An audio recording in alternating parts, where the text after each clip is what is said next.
we have another really rich opportunity this afternoon to actually kind of get under the hood of the thinking and the experiences of our 4 people who've generously agreed to be on the panel. And in addition to Nagwa and Nigel, we actually have 2 others. We actually have Dr. Ann-Lise Guisset and we have Julie McCormack from Australia. Ann-Lise is from the WHO in Geneva, and I'll let Julie have a bit of a chat about where she's from. She's got a bit of a community health link amongst other things. We have the same format this afternoon. What we're going to do is have the 2 brief presentations at the beginning, then we're going to kind of break into a discussion that I'll facilitate, and then we're also going to encourage you to think up some questions. We'd really like you to have a chance to ask, agree, disagree, challenge, whatever you'd like to do, our speakers this afternoon if you have some questions for them in this is the last 10 minutes or so of the session. So have a think about what you'd like to ask, write them down early, and then when I call for those questions, if you do, please make your way to one of the 2 microphones which are positioned here.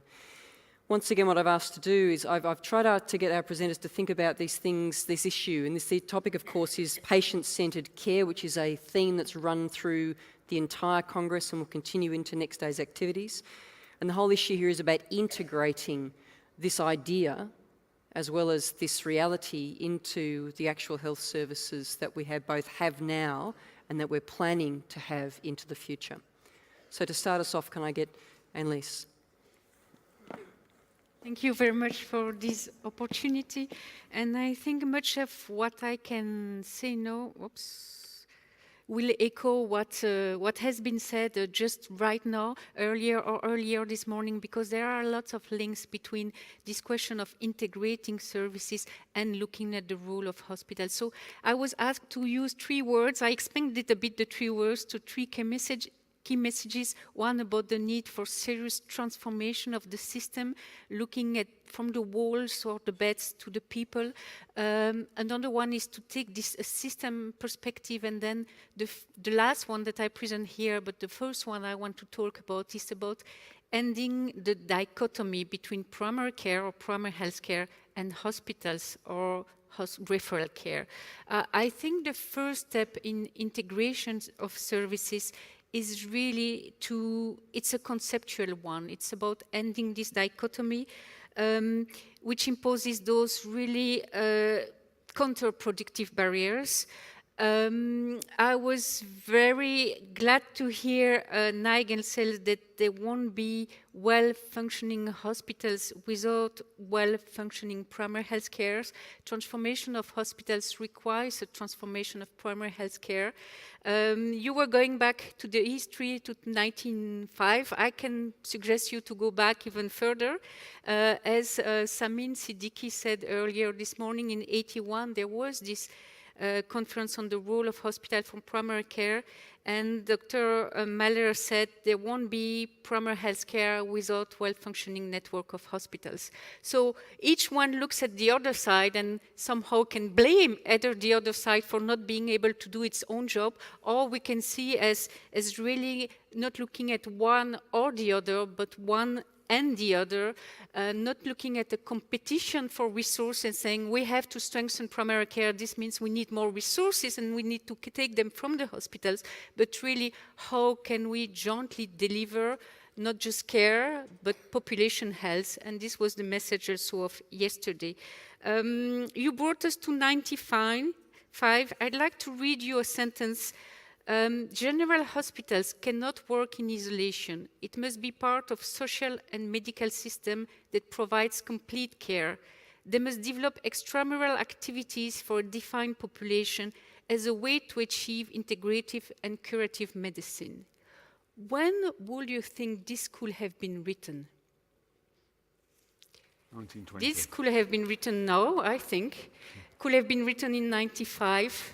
But you can reverse the numbers. It was written in 1959 by the Expert Committee on Organization of Medical Care, the WHO Expert Committee. So just to say that those ideas are not new, it's not groundbreaking, but still we have not achieved this. So what will be the reason? Why can't we get there? probably there was somehow a balance, a pendulum, and we are going from one side to the other. I could read you sentences from the 90s, which were totally different. So, but I think it's high time, and it has been recognized that hospitals can play a powerful role in supporting and amplifying the benefits of primary care, that when properly integrated, both hospital-based care and primary care services benefit from the success of each other, or they suffer from the failure of each other. And I think one of the big drivers I've seen for making real transformation in hospitals has been the congestion of hospitals. So many hospitals are full with people, all the beds are there, the emergency departments are just exploding. And this is when you really see that the hospital will go and outside its walls. It's because they realize that this is about our interest in both of us. And I think this has not been highlighted that much, but hospitals are an essential setting for healthcare, for physicians' education, and so it's not only about what is happening now, but how you shape the future. So for this to happen, and I think one of the reasons maybe why we have not advanced so much is that most of the reforms historically have really centered on cost containment, improving quality, efficiency, productivity, to do more or to do better of the same. But very rarely this has been associated to the question of what actually are we expecting hospitals to do. And I think that this is what now we really see this new momentum about really changing the role of hospital, and this relates to this morning discussion. And I think we won't have well-functioning integrated services as long as the role of hospital is not looked outside its walls. So both are going together, and here I view this as a yin and yang, because when you organize better from internally, when you look at your process, you also, in the same time, need to look at what is happening outside. So both are complementary, both are competing for resources. So my final word here is about, it's not going to happen by fixing. We have seen a lot of examples of hospitals really going, hospital managers, frontline workers, really going beyond the call of duty and really innovating and doing wonderful things. But if we really want to sustain those changes, not to get our people for the burnout, it requires a system change, system transformation, and redesign. This has been told a lot of systems designed for the people, with the people, and this means no more barriers made by walls, and hospitals are really key actors in this transformation. So that was my key message. I think the word has, happy to further discuss this. Thank you. I'd like to present a slightly different perspective. I wanted to present the community health perspective on patient-centred care. I'm from Merri Health, and Merri Health is a community health centre primarily located in the northern suburbs of Melbourne, but with offices in northeastern Victoria as well. We run a wide range of programs, about 75 different programs across aged care, mental health, primary care, dentistry, speech pathology, counselling, and many other social support and preventative programs. Many of the people that use our services are not strictly ill. Many of our programs are about capacity building. So we use a slightly different language, and the language we use is about person-centred care. And as you can see, the people who attend our programs more or less expect to be in the driver's seat. We work with our communities to design our services. Our co-design principles are embedded in the development of our website as a key example, which was developed with both formal and informal input from our community. The wording, the layout, the click-through, everything was designed by our users and road-tested by them before being finalised. Consciously asking for ideas and seeking feedback from our community and listening and adapting our programs to that feedback has enabled us to respond to lots of emergent issues. Responding to that feedback, for example, was a driver in skilling up our staff, modifying our work practices, and successfully achieving Rainbow Tick accreditation a couple of years ago. At the centre of everything we do is our commitment to engage with our community. We have a large number of volunteers who assist with many of our programs, particularly our mental health programs, and their lived experiences are valued and enhance our services. We take many of our programs out into the community, delivering them outside the formal walls of a health centre, in community halls and in culturally sensitive spaces. Because we provide a range of services, our staff are often able to refer to or suggest add-on other services which may benefit the people who use our programs. This enables individuals to build and individualise their own programs. I think you can see some of our community members participating in one of our programs, looking perhaps not quite happy, but definitely engaged. I think community health has a very significant role to play in the transformation of hospitals. I think that it's something that we haven't really looked at a lot in the conference so far, and I look forward to more conversation about the role of community health. Thank you. Once again, there are so many ways to enter this conversation and continue it, but one of the ones I thought I might explore, Nigel, actually comes up with an issue that you raised, which I found interesting too, that this antimicrobial resistance issue. I think in many ways it's actually a good case example of navigating the tension between what we know and what we actually do. And it seems to go to the heart of the notion of, we're talking about patient-centredness, person-focused care, we're talking about safety issues and quality. It seemed an anathema that despite all we know about antimicrobial resistance, we haven't actually acknowledged just how much of a risk we are posing to the very people that we are seeking to provide that patient-centred care to. Could you sort of kind of talk to about why you think we're there and how do you think we might be able to move beyond that? Our own resistance to antimicrobial resistance. That's a really hard question, isn't it? Couldn't I have had an easier question No, to sorry, start with? I use the example of how we were absolutely convinced we were going to find genes for lots of diseases and be able to target them, and we've ended up with HER2 and a few other cystic fibrosis and a few other areas and some monoclonal antibodies, and yet HIV became a chronic disease. And if you predict when we look forward, I think this really illustrates how bad we are at at working out what's really going to change, and what we've been caught out by antimicrobial resistance, despite the fact that only a year or so after discovering penicillin, Alexander Fleming was giving talks warning about the problems of resistance. And I think and I think another example of this actually is climate change, which we also ought to probably put on our list here, which we are very bad in most of our systems at thinking about things which change slowly, but in a very large way over time. And I think we need to develop as a system a much better ability to be able to think 5, 10, 15, 20 years ahead.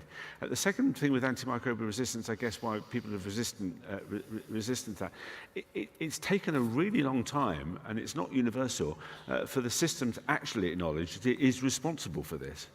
It's been treated like the weather or some sort of act of God, and the UK has done a great deal to drive down antimicrobial bacteremia, to drive down bacteremias from healthcare-acquired infection from resistant organisms.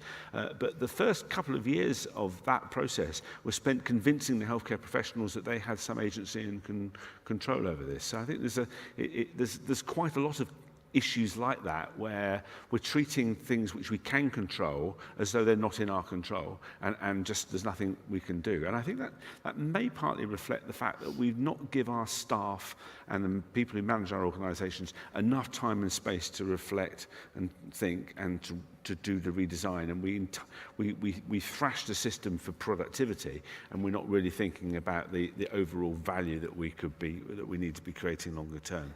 It's about as close as I can get to that very difficult question. It is a big question. Can I ask you a question? Yes, of course. Dr. Winger, I think your idea about the role of hospitals was not very optimistic. In the future, I mean. I think the hospital will still important, and they cannot be replaced in anything else. I think what we can do is to engage community, like you said, in the hospital, so they can go on and give some resources. But we cannot deny at all the role of the hospitals. It will still, as they are, because we cannot replace it by home things or technology or that or this. It will still there. We need it. But we can replace it. We cannot replace, but we can, as you said, think out of the box. Because one of the things which I wanted to be done in Egypt very much is the board of hospitals should be active and to take a role and to include the NGOs with the doctor and with everyone, and some businessmen. And every hospital should have a board of hospitals, including NGO. I think with this idea, maybe if it is very well implemented, they can go on and they can resist any challenge. Yeah, I think in the future. I wasn't arguing that But they're we not going to. cannot say no. I mean, I think there is a theoretical argument, and you see people like Eric Topol writing about how we could actually do everything that the hospital currently does, apart from very major surgery in people's homes. I think I mean, what I don't hear him ever describing, well, perhaps apart from the fact that antimicrobial resistance may mean we don't want to group people together, is a transition path of how you get to that. But and also, I don't hear a description. I think it's underappreciation of the really great benefit of putting professionals together who can bump into each other, have conversations, learn from each other, and do, you know, sort of pop-by consultations that are, particularly you've got very complex patients. You know, one of the big, very emerging, there's a nice poster on it in the hall, an emerging public health hazard is loneliness. So I'm not entirely sure a model which puts people more in isolation, both professionally and as patients, is the right way to go. But, yeah. To answer to this, I remember when I did my studies, we had this presentation from Canada about the virtual hospital, and they told us that in 20 years hospitals will be virtual. And I mean, we are very, very far from this. So I think definitely hospitals will continue to have a major role in the health systems. They are the most visible, they are very powerful. There are a number of reasons. Some are more rational, some less. And if we talk from the patient perspective, I mean, people are reassured when they know they have a hospital down the street. If you try to close a hospital, how we have seen in Scandinavia, there have been huge upheaval from the population about we need our hospital. So it's not about whether we will continue to have a hospital or not, but what they will do. And I feel that they will do less direct delivery of care, except for highly specialized care. And they will have much more a role as a resource hub. It is where scarce resources are concentrated. Some of those are technological, some of those are the specialists. And this concentration of resources is going to be used to support and to amplify other parts of the health system. But you still will need this concentration of resources because there will always be those highly complex patients that need those, because this will structure the rest of the system, facilitate of the rest of the system, and because the population feels reassured by those hospitals. I just wanted to pick up on the point that Nigel made about loneliness, and earlier in your presentation, Nigel, the point about growing numbers of people with mental health issues. I think if we're expecting a lot of care to be delivered in the home, we need to recognise that a lot of people live alone and don't have the support network around them that would be required to make that appropriate care. And unless we're prepared to fund that care with a completely different network of providers, then that's not a model that I think we should be endorsing. It's interesting, isn't it? Because back to this issue about how we connect the bugs in, is that bacteria survive by adapting. And I guess what you're talking about is that we're talking about hospitals as adaptive entities going forward, recognising that it seems to appear are working at a fairly glacial pace, but glaciers carve out major marks on a landscape because they're big. And when they move, that movement is felt. It's like the step of a giant. You feel that. It only needs to be one footstep of a large entity to move, even a small amount, and it will be felt. And I guess that's that thing about we're moving into the loneliness space. It's interesting. I'm curious to get your thoughts about this further, is that we know that mental health more broadly, and not just talking about it in terms of the anxieties and depressions, but also talking about dementias and deliriums and so forth, and then the consequence of social isolation. And the irony there is that also in terms of what our patients' expectations are, us as patients, when we are in that role, the people that we love are in that role, but also as professionals supporting people in that role. Can we just sort of, for a moment, move the conversation to the notion of what patients' expectations are of this transitional movement and this notion of person and patient-centred? I think often patient expectations, I want to stay at home, but then I'm very isolated. Mm-hmm. So do you want to kind of explore that a little bit further, Julie? I think the isolation is one issue. I think also there are a lot of patients who perhaps don't have the health literacy to really understand how to manage their care. And certainly a number of the programs that we run at the Community Health Centre are designed to build that capacity. We've recently introduced a program to address the needs of carers, recognising that if they can't manage their own health, then they're not going to be able to care efficiently for someone else. And that's actually been really successful, and it's been very interesting, the kind of issues that the carers have raised that they wanted more education about. So it was really about their sleep, their diet, and their isolation and loneliness. So bringing carers together into a program and addressing their specific needs is perhaps another step down that track of really looking at what capacity building we need to do within the community to start moving more services into the home or into community areas. Comments on? Well,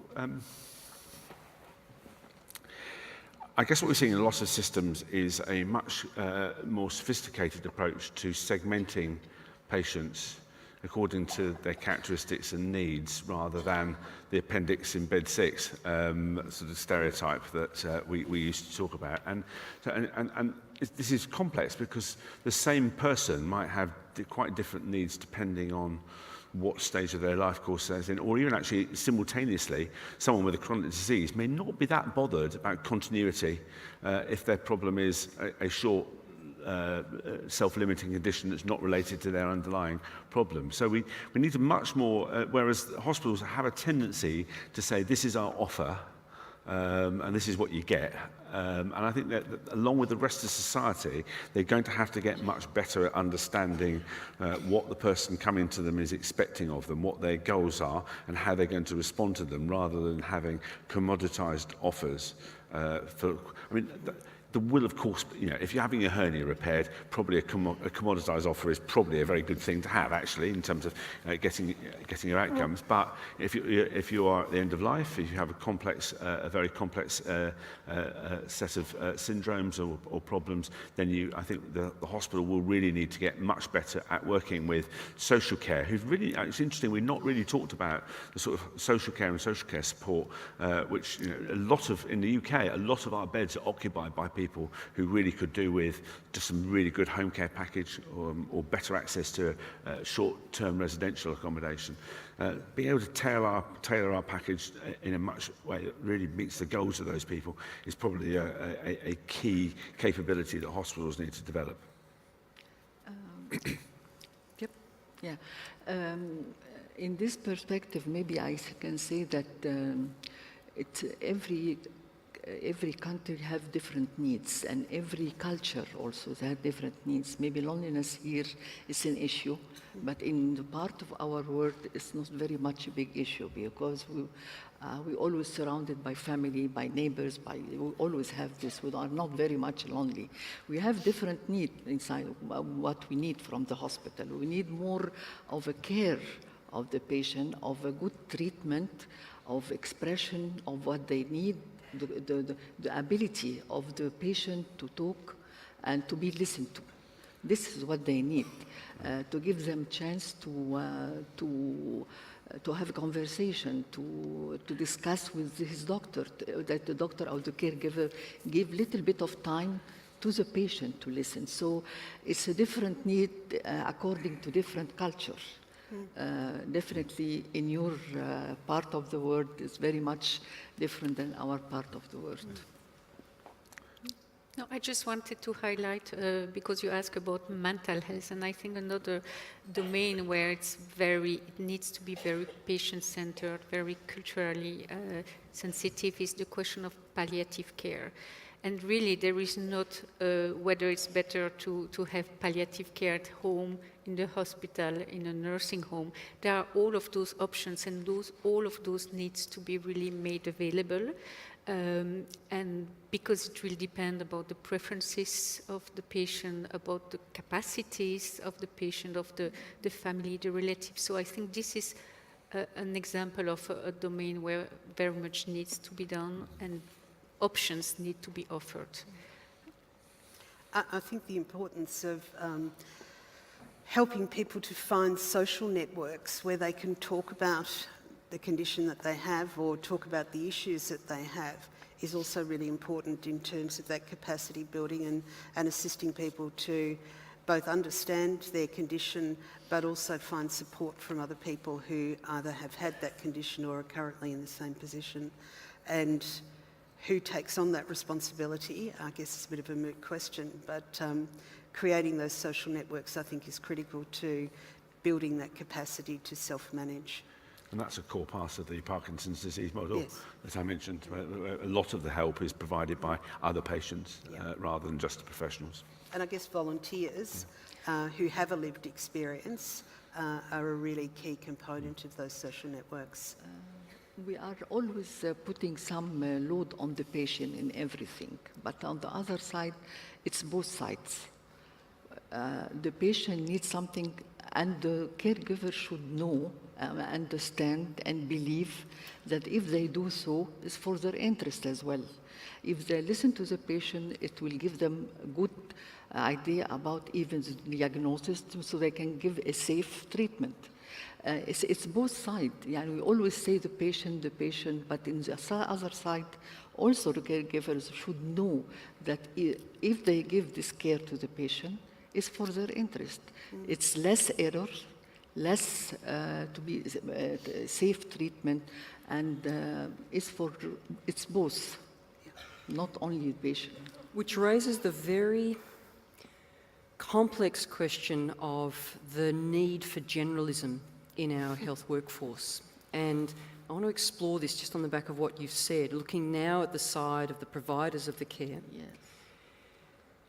Just sort of commenting on that in terms, I'd be really curious about from your different perspectives on this. I know that as health professionals often start out realising that they'll never know it all, hoping that they'll know enough, and then sort of panicking because there's such a big divide between the two. And I'm conscious too that with the rise of ologies, as you've put them, Nigel, and the emphasis on specialisation, there is a bit of a human tendency to seek safety in that, as the patient does too. Oh, you've done 1,000 of these. This is your first? Or you never have? Or you only do 6 a year or whatever it is? So I'm sort of curious about exploring this notion of generalism, because I think from policymakers, workforce planning, from funding bodies, from patient advocate sides, it's like we want them to consider, the health professionals, to consider us as whole entities, which means they need to have a wider, more comprehensive lens. But inside that space as a practitioner, that's a very, very difficult space to occupy. How do we navigate the gap between the expectation and the reality of being able to deliver that well, sustainably? Okay, this is a very, there is a problem here, which is there is not in the literature a accepted definition of generalism. So we're starting with a little bit of a blank sheet of paper. We've looked at general internal medicine physicians in the UK and indeed in Australia and New Zealand and hospitalists in the US. They're an interesting group of people. That they have more extended training than the specialists. So although there's a tendency in medicine to really value the specialists, the people who do general internal medicine well are actually probably more skilled and more knowledgeable than some of their specialist colleagues, which is a little bit of but unfortunately less well paid in most healthcare systems than their specialist colleagues, because they generally don't have a procedure that they can bill for. The second characteristic, which is a really helpful one where you see this really working, is that they don't just understand how to work out which of the 6 conditions and 10 drugs is causing the problem with this patient today, but they also have a pretty good understanding of the system. And in fact, Bob Wachter, who claims to have invented the term hospitalist, describes the role of his role and his colleagues' role as physician to the sick system.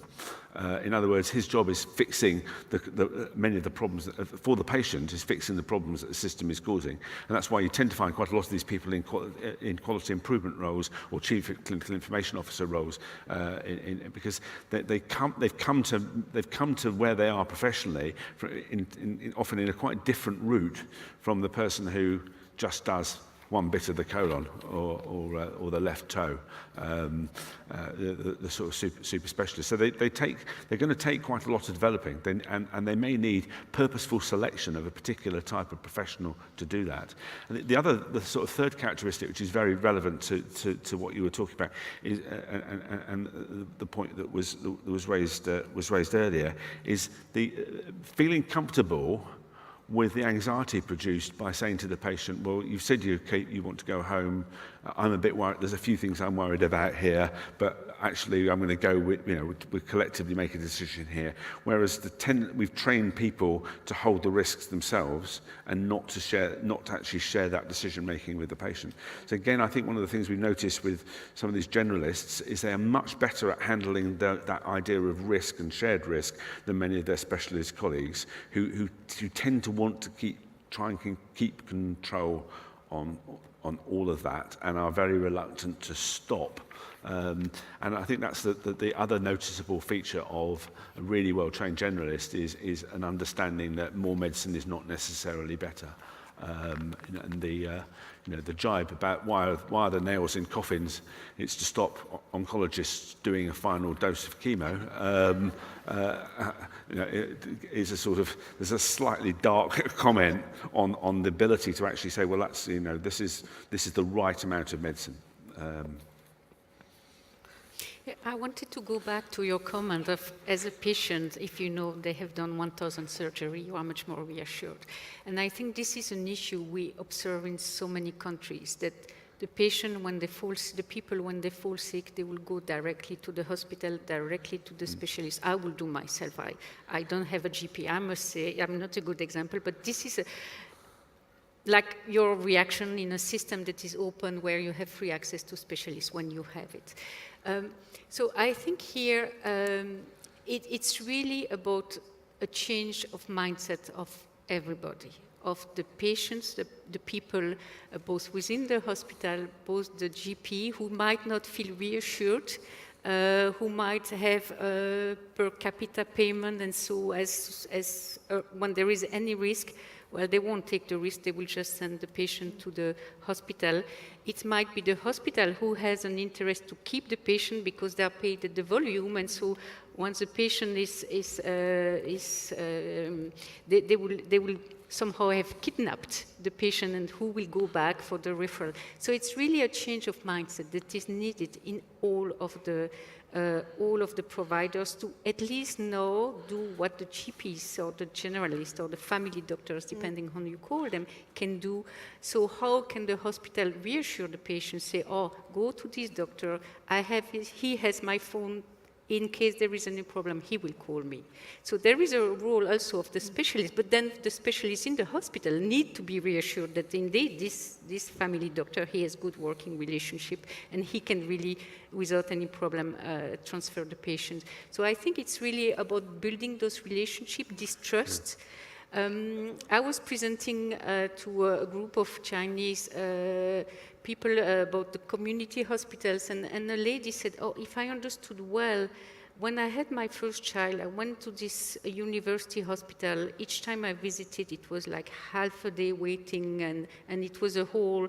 And for my second child, I went to this community hospital because a friend had told me to go there, and then I had 1 hour, and then after delivery, they came to my home. So I think you need to start to create this positive experience. And once this positive experience is established, then you can have this trust. But it's related to the attitudes, the beliefs, and this is something difficult to change.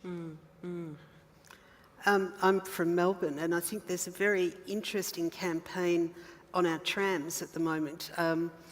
The College of General Practitioners have big posters on the side of the trams with photographs of clinicians, GPs, and the tagline is Partners for Life.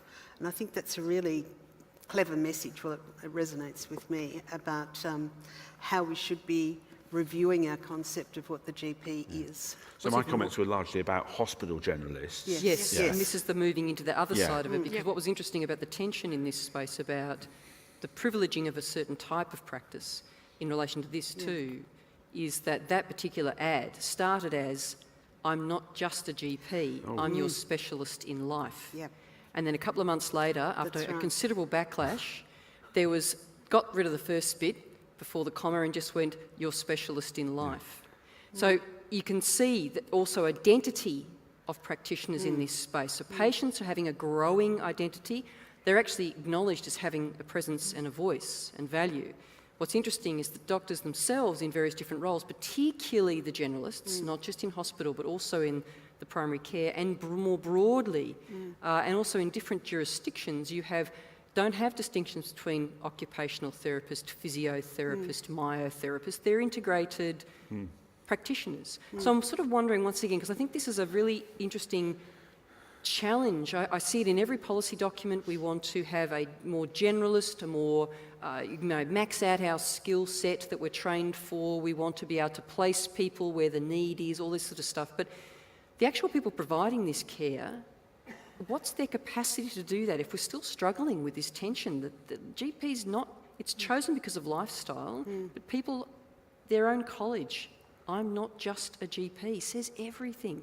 So I'm just curious, once again, if we could explore this a bit further, because I think this is a really important issue in this space, but how do we look at the provider side, so the providers in terms of responding to this expectation of generalist capacity and continuity. Can you explore that a bit further, Julie? Because the tram ads have changed. I just wonder if it's a little bit like teachers, where, people say, oh, teachers are really slack and just choose it for the lifestyle. But of course, the teachers that I have are absolutely fabulous. And I think that's how many people speak about their GPs as well. So it's an image issue. I'm not so sure that there's a real problem that exists between consumers and their GP. I think, certainly from my experience, I've had very positive experiences with GPs. So there clearly seems to be a problem, though, because if the language coming from the governing body is we're not just GPs, where do you think that's coming from? I don't think GPs are very good at advocating for themselves. And I think a lot of the focus of advocacy around health is around the specialists.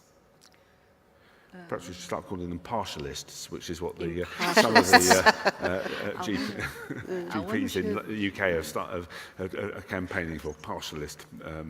They're not entirely serious. It is, Or specialist generalists. Yes. I want to share with you an experience happened to me about the health, about the role of doctors. And I did an operation. I don't want to mention the country. It wasn't in Egypt, it was out of Egypt, and I did an operation, a major one, and I supposed to be well after 6 months. And when 8 months passed and I'm not well, I tried to call my doctor. Can you believe it? 3 weeks calling him every day, and he's not responding. And then sending emails, he's not responding. Even I was a private patient. And when I finished, I didn't know what to do. I want just to ask him, is it okay or it's not okay? And then I had to go to my physiotherapy, which I did with him in the same country. And I called him, would you please call doctor and tell him that I'm not well? He said, how come he's not answering? I said, he's not answering. And then at last he answered me. So, no, because I told this man, please tell him, I am a patient safety champion and I'm going to a conference. And I'm going to raise this issue if he doesn't answer the phone. So he called me. And he said, oh, I'm sorry, I didn't receive any call. Please take my number and call me anytime. This is what I'm talking about, relation between doctors and patient. It's not only that anyone do an operation and then it's finished. No, patient needs some sympathy, some reassurance, something which is telling you are okay. It's not much, but it's never done. I'm not talking about all the doctors, of course, but this is a major. Either in my country or I can see it all over the world. So, and I think this raises this, the point about scale helps with this question of how you get standardized interfaces on clinical pathways between hospitals and primary care, which you were referring to. But I think it also starts to professionalize the way that primary care is managed. We spontaneously, groups of GPs in the UK have started forming sort of super practices. There's a couple in the Midlands of the country with 130, 140,000 patients in the practice. So that's starting to be a serious organisation with proper governance. Very interesting. The first thing that the GPs running that did was hire some good management. And then start to manage the system.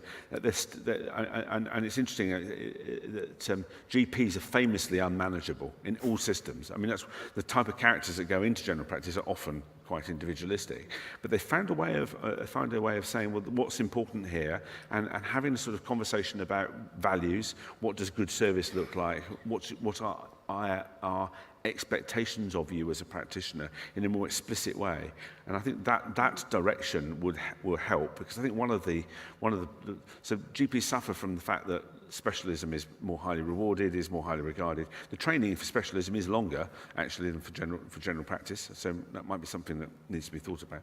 But I think they also suffer from the fact that the service is too variable, unreliable, and doesn't always feel like you are the centre of the system.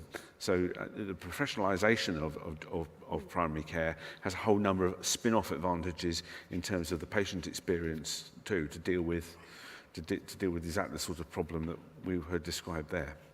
Which is raising that question, those super clinics. I know that in Australia, one of the things that I find so intriguing is our Aboriginal community-controlled health services are true multidisciplinary practices. Yeah.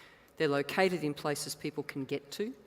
They are friendly, warm places to walk into, welcoming, g'day, take a load off, have a cuppa type stuff. And they also mean that you can go there and the medical staff are not the centre of the healthcare universe. Yeah. They are a team member who work, depending upon what the needs of the patient and their family are over time, they sort of pass the baton between them in this collaborative arrangement, and the case management is shared. So the question is, why is I think there's a model in the US called Ora Health, which is which is very similar to that. There's also the NUCA model, which has had a lot of publicity with these multidisciplinary teams. When I say scale, I don't mean all the GPs for 100,000 people all in one building, by the way. They are spread, they are within easy access of where their patients live, but they run as a system. They may have a shared hub for things like diagnostic services and specialist consultation, but you've still got your local general practice. But this idea of then grouping a team of care navigators, pharmacists, people who can sort out, particularly if you're in deprived areas, sort out your welfare problems, help you with your employment, deal with those things, because how many people are coming to the GP with problems that are only partially medical. I mean, it does make you wonder why more primary care isn't like your Aboriginal health model. And I think we've asked that question. Maybe that's, I wonder whether that is actually the future, not least because so many systems are short of GPs. We actually probably need multidisciplinary teams just to make the number of GPs we've got spread across the growing level of work. And I wonder if GPs have had a sort of dual personality for a long time between being the clinician and the small business person. And if we took that small business person persona away, would they be more effective as GPs? Which raises that broader issue that you brought up, Ann-Lise, which was the issue about walls, people. And we're talking both about physical walls, the structures of institutional-based care models, but also attitudinal and cultural walls. And I'm wondering if you could explore that a little bit in terms of this notion of all of these models advocate somebody as a patient coming to a building, build it and they will come type. Moving into that outreach space. Can you sort of talk a little bit about that? Because the walls was something that came up in your talk a couple of times about what you mean by that and how you can see that potentially transitioning. Well, I think the walls have had this reassuring role for both the physicians of the health worker in the hospital, giving them a status, giving them for the politicians, giving something to show it's a prestige. So they have had this role.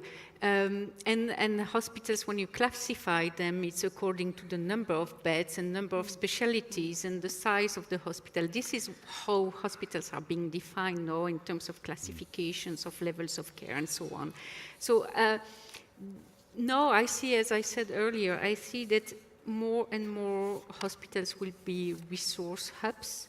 And so they might deliver directly less as primary care is extending. As it's like all the lines become blurred. You have some medi-clinics which are mixed between primary care and hospitals and acute care. You have community hospitals which are, so all those, and also with digital health, with new technologies, much more can be done on an ambulatory basis, much more can be done at home. So you might have, for instance, a model where the GP is ordering for 24 hours telemonitoring at home. The hospital specialist will read the results, will communicate with the GP, and so the hospital specialist never actually saw the patient, but communicated through the GP to together understand what is and make the diagnosis. So I think more and more this can happen.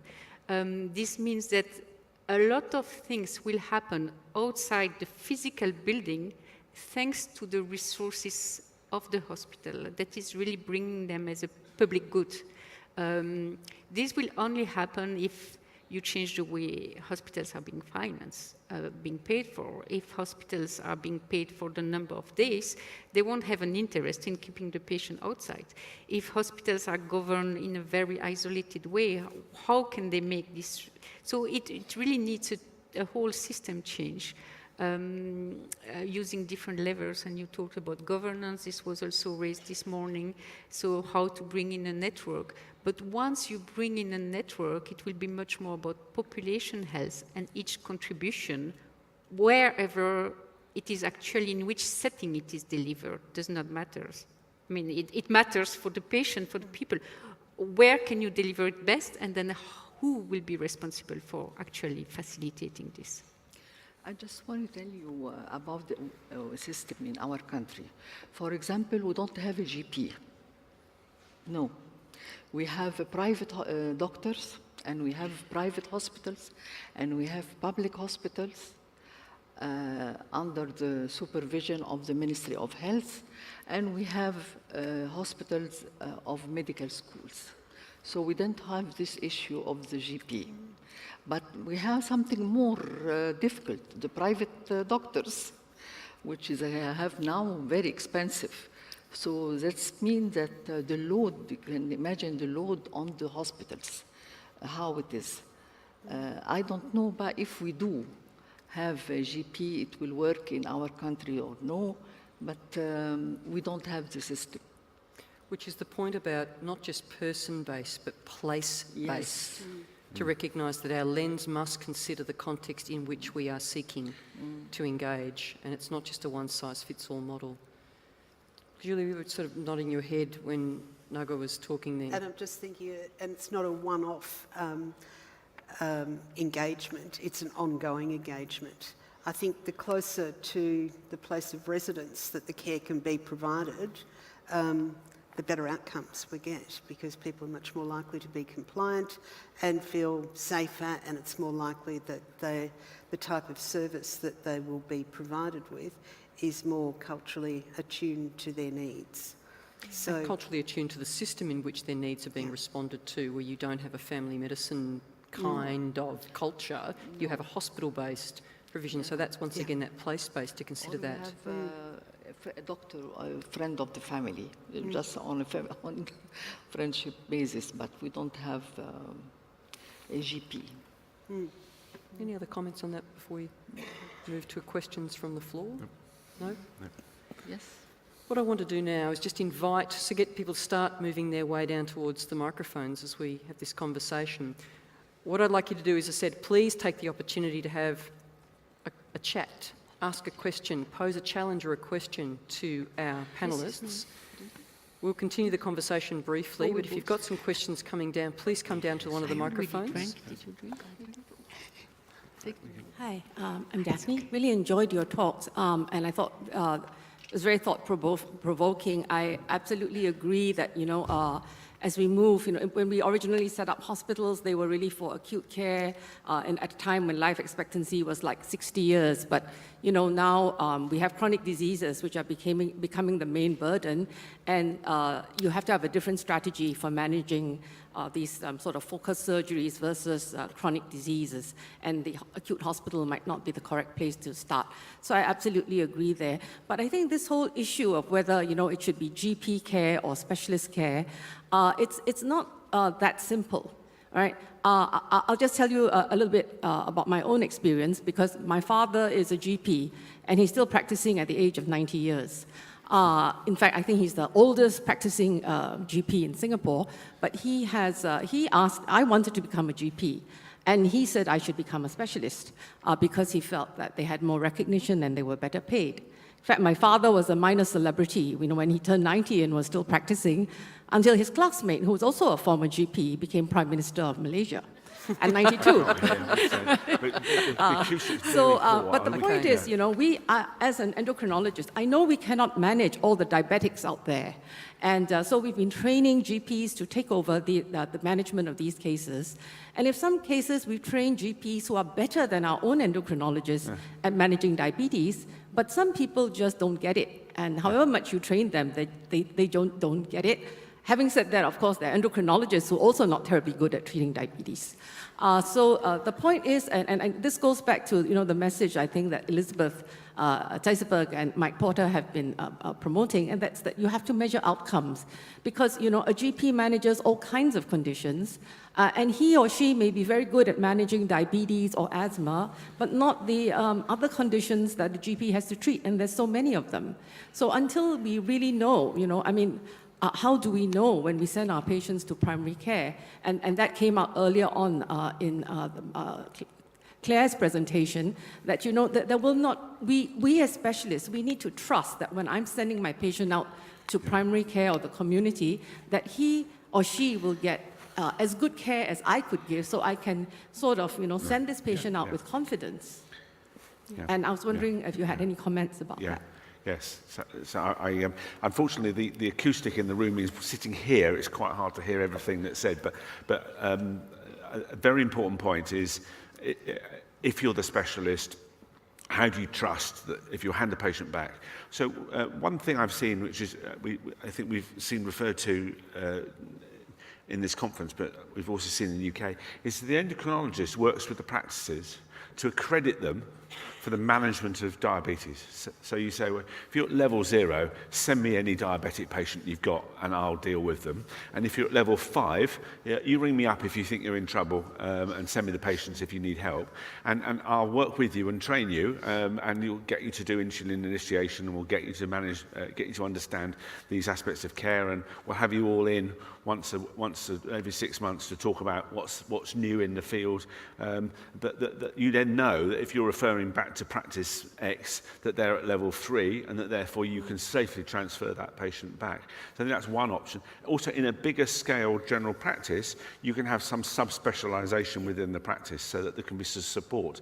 So that when you refer the patient back, while you might be worried about the particular practitioner they're going back to, if you know that they're part of a bigger system with proper internal clinical audit and peer support, that there will be another GP who you know and you've been working with, who's trained to say level 5, who can sit and work with those patients. But I think this is why I was making this point about there is in a population health model, the endocrinologists, the respiratory physicians, the paediatricians will find a different way of working with general practice, which is more about spreading that expertise around and being the sort of the spider at the centre of the network, but maybe pulling a few strings, but not doing all the work. And other thoughts on Daphne's question? I've referred to that point and also the issue about focusing on outcomes, regardless who's providing them. Yeah. Well, we are more and more going towards joint responsibility for health outcomes, so that it is in both interests to collaborate. And I think that if you look at measurement of performance and how you hold hospitals accountable, it's really important to have this question, and so also that they have this incentive to really share their knowledge. Yeah, just want to fully. But we probably do need something better than just HbA1cs and LDLs, don't we? I mean, that's. I mean, it's and how many toes you've got. One of the slight worries I have.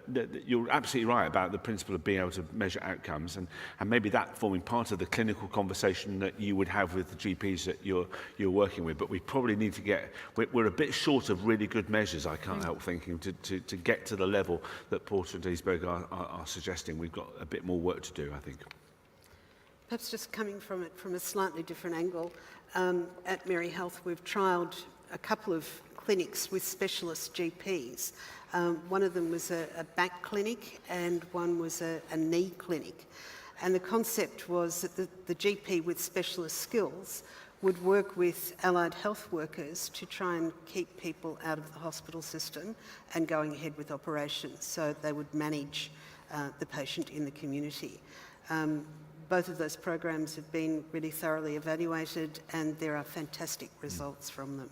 Yeah. So I think there's an emergent model there which perhaps could be built on. I think musculoskeletal is a bit of is a very interesting case. It probably may be a bit of a special case where we probably could, what it might mean to be an orthopaedic specialist in a population health system is you might just do operating.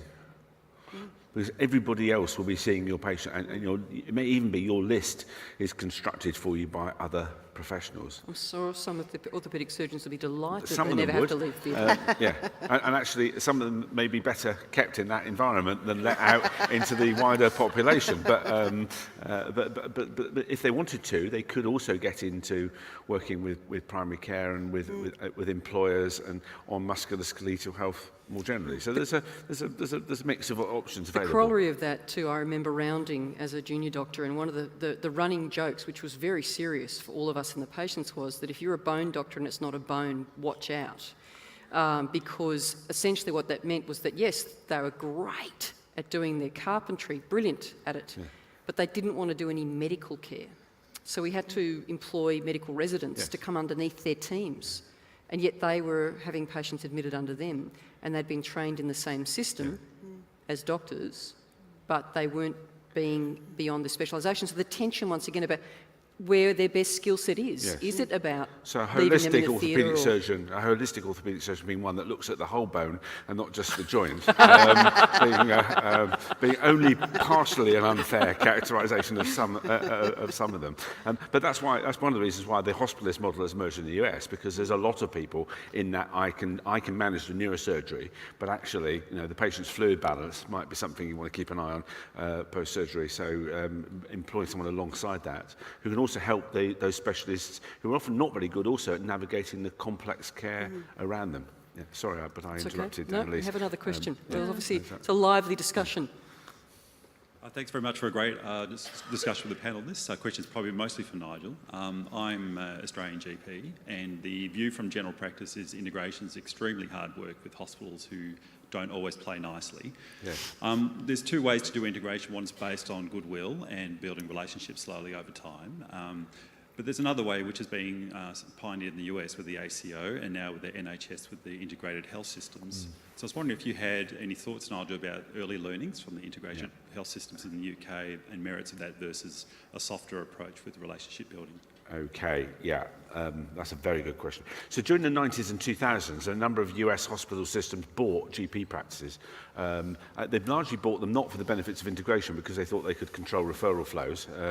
And they discovered that the cultural differences between family medicine and hospitals is pretty tricky, and it wasn't successful. So the ACO experiment has generally been one that's based on voluntarism. While there is the case that systems like Montefiore and in the UK there are places who've developed joint ventures and other methods of working with general practice, it is fundamentally based on a voluntary agreement that this is a good idea and we can work together as equal partners rather than as I'm taking over I'm the hospital, I'm taking over general practice. So I'm afraid the forced marriage model, partly because of the nature of GPs around the world, I suspect has got an extremely high probability of failure. And that a negotiated model in which all of the participants have a shared purpose, invest a very significant amount of time of working out why they're doing it and how they're going to relate to each other, and one in which people feel at the end of the day that their patients' lives and their lives have improved, because around the world, a lot of GPs are finding the pressure of work fairly unbearable, is probably the only way. And if you look at all of these successful examples of growing integrated practices, so there's a model in Valencia in Spain, which again was a sort of forced marriage, but again has been based on a very careful cultivation of relationships. All of these things take 5 years before people can really see very tangible results. And because it's based on a relationship, there's no easy way of compressing that. There's just something about working together and learning how you all work and working through the problems that just takes time. And the problem with policymakers is that they're terribly impatient. And again, that's been the experience in the UK model, and that alphabet soup you saw this morning of different types of integrated care models. The ones that have succeeded are the ones where the leaders in that system have put the effort into developing positive relationships at the different levels of the organisation, and really spent a lot of time and effort on the organisational development and working relationships that they have to manage. Is that helpful? Yeah. We have time for one more question. Thank you. We've talked about patient-centred care, and we've talked about health professional skills and many other things, which has been fantastic. There is evidence here and there that says that patient activation is a key to building skills and knowledge, and giving patients back some of that confidence to manage and self-manage. Given that we, particularly in Australia, have a very diverse population, people from culturally and linguistically diverse backgrounds, we have people with significant cognitive impairment, particularly the old and the frail. We have people from Indigenous backgrounds, homeless. So I guess, and Ann-Lise said about how do we get system change. So the question, I guess, to the panel, given all of those things, is what's their feeling towards patient activation being the way to improve outcomes, not just for patients, but to facilitate that system change and take it away from all those other things which tend to sometimes butt up against each other? I think the main thing is awareness. You should keep on doing some awareness through schools when they are young, through media, through some social workers in the hospitals, between the patient. They should know their rights, they should know how to express themselves, they should know how to communicate. Awareness in in every aspect. The management also, to keep on good relation with the management. This is very important, and they should believe, as you believing in the change. When they believe in the change, it will be much easier. So it's not an easy thing, because change, it needs a change of attitude, a change of things which is very difficult to change it. But you have to be patient, as my experience, very much patient. You have to be, you love what you are doing, you believe in what you are doing, and when you do that, your message will be very easy reaching the caregiver, and it will be, the change will be much more easier in this way. But it's not an easy thing to do. The change needs a lot of work and of persistence and patient and believing. This is what, from my experience, I can say. 10 seconds to go, 5 seconds each. No, I just want to say, patient activations, you need to do it, because this is what the patient, the patient is ultimately responsible and has, sorry, I was put under pressure of the 5 seconds. Patient activations, you need to do it, but it's not an excuse to take out your responsibility as caregivers for coordination and integration of care, saying that no, it's in the hands of the patients, and the patient, he knows, well, he is the one who will find his way. No, it's still, you need to have one person who will be holding the hand, who will be knowing everything about the patient and will help navigate. You cannot put this responsibility entirely on the patient under the excuse of activation. Unfortunately, so really we have 5 seconds. You can use. We should use Julie Hibber's patient activation measure as a measure of improvement and make it widespread. Nigel got the 10, you might as well, Julie. I think we need multiple ways of engaging in an ongoing way with everyone who uses our service, and whether that be formal mechanisms or informal social activities, we need to be listening constantly to any sort of feedback that we receive. Good note to end on. Yeah. Once again, a very stimulating discussion. I hope once again you'll sidle up to our panellists in the break and actually make the most of their expertise. Can I please ask you to thank our panel this afternoon?